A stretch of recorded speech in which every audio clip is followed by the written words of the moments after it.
नमस्कार दोस्तों, एक बार फिर से स्वागत करते हैं राजस्थान की दिन भर की बड़ी खबर में। चलिए जानते हैं आज के मुख्य समाचार में देश भर की तमाम बड़ी खबरों पर नजर डालते हैं। राजस्थान कर्मचारी चयन बोर्ड ने राजस्थान के बेरोजगार युवाओं को बड़ी खुशखबरी दी है। राजस्थान कर्मचारी चयन बोर्ड ने 5,231 पदों के लिए नई भर्ती का नोटिफिकेशन जारी कर ऑनलाइन आवेदन मांगे हैं। बोर्ड ने ये भर्ती विभिन्न पदों के लिए निकाली है, जिसके लिए 12वीं पास उम्मीदवार आवेदन कर सकते हैं।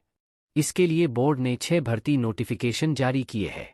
राजस्थान कर्मचारी चयन बोर्ड ने महिला अधिकारिता विभाग में रिक्त महिला सुपरवाइजर के 176 पदों के लिए भर्ती निकाली है। इस भर्ती में टीएसपी के 34 पद और नॉन टीएसपी के 142 पद रखे गए हैं।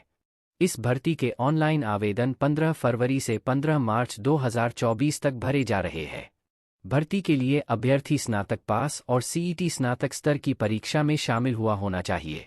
राजस्थान कर्मचारी चयन बोर्ड ने सामाजिक न्याय एवं अधिकारिता विभाग के लिए छात्रावास अधीक्षक ग्रेड सेकंड के 335 पदों के लिए भर्ती नोटिफिकेशन जारी किया है। इस भर्ती में टीएसपी के 21 व नॉन टीएसपी के 314 पद रखे गए हैं। दोस्तों, अगली बड़ी खबर निकल कर आ रही है। अशोक गहलोत ने राज्य सरकार द्वारा राजीव गांधी युवा मित्र योजना को बंद करने के फैसले को वापस लेने की मांग भी उठाई और कहा कि इसे दोबारा शुरू किया जाना चाहिए। उन्होंने कहा कि युवा साथियों को इस मुद्दे को अपने हाथ में लेना चाहिए और सरकार के खिलाफ मजबूती से खड़े होकर अपने हक की मांग करनी चाहिए। आगामी लोकसभा चुनाव को लेकर अशोक गहलोत ने कहा कि हमने मजबूती से आगामी लोकसभा चुनाव लड़ने की तैयारी की है। उन्होंने कहा कि 40% लोगों ने कांग्रेस को वोट दिया है और हम इसे आगे बढ़ाएंगे। जनता केंद्र सरकार की नीतियों से तंग आ चुकी है। हर राज्य में केंद्र सरकार मनमाने ढंग से चुनी हुई सरकार गिराने की साजिश में लगी हुई है। जनता ये सब पिछले 10 साल से देख रही है और वह 2024 में मौजूदा मोदी सरकार को सबक सिखाएगी।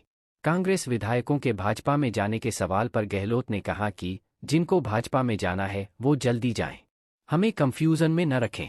जिनका मन नहीं लग रहा, जिन पे ईडी इनकम टैक्स का दबाव है, वे जल्दी चले जाएं। उनका मैं क्या कर सकता हूं। अगली बड़ी खबर है कि अब आपको कोई बात को लेकर चिंता करने की आवश्यकता नहीं है, क्योंकि एलआईसी एक धांसू स्कीम लेकर आ गई है। अगर आप भी ये योजना में रोजाना 151 जमा करते हो तो आपको एलआईसी से लाखों रुपए मिलेंगे। एलआईसी के माध्यम से अपना पैसा निवेश करते हैं, जिससे आपकी बेटी या बहन के नाम पर कन्यादान पॉलिसी लेते, जिसकी टाइम सीमा 13 वर्ष से 25 वर्ष तक बताई जा रही है। आपको यह तय करना होगा कि आप कितने वर्षों तक प्रीमियम का भुगतान कर सकते हैं। अगर आप भी एलआईसी कन्यादान पॉलिसी लेना चाहते हो तो आपकी खुद की उम्र कम से कम 30 वर्ष होना चाहिए। आपके बच्चे की उम्र कम से कम 1 साल की होनी चाहिए। वैसे तो ये एलआईसी कन्यादान पॉलिसी 25 वर्ष के लिए होती है, जिसमें आपको प्रीमियम के तौर पर सिर्फ 22 रुपए ही देने होंगे और बाकी 3 वर्ष तक आपको कोई प्रीमियम नहीं देना होगा। साथ ही ध्यान देने वाली बात यह है कि अब ये एलआईसी पॉलिसी की टाइम सीमा बेटी की उम्र के हिसाब से कम भी की जा सकती है। अगर आप भविष्य में अपनी बेटी की शादी 18 वर्ष की उम्र में करने की सोच रहे हो तो एलआईसी कन्यादान पॉलिसी के नियमों के मुताबिक लड़की की न्यूनतम उम्र होना बहुत ही आवश्यक है, यानी कि आपके बच्चे की उम्र कम से कम 18 वर्ष होना बहुत आवश्यक है। ये एलआईसी पॉलिसी को 17 वर्ष के लिए ले सकते हैं।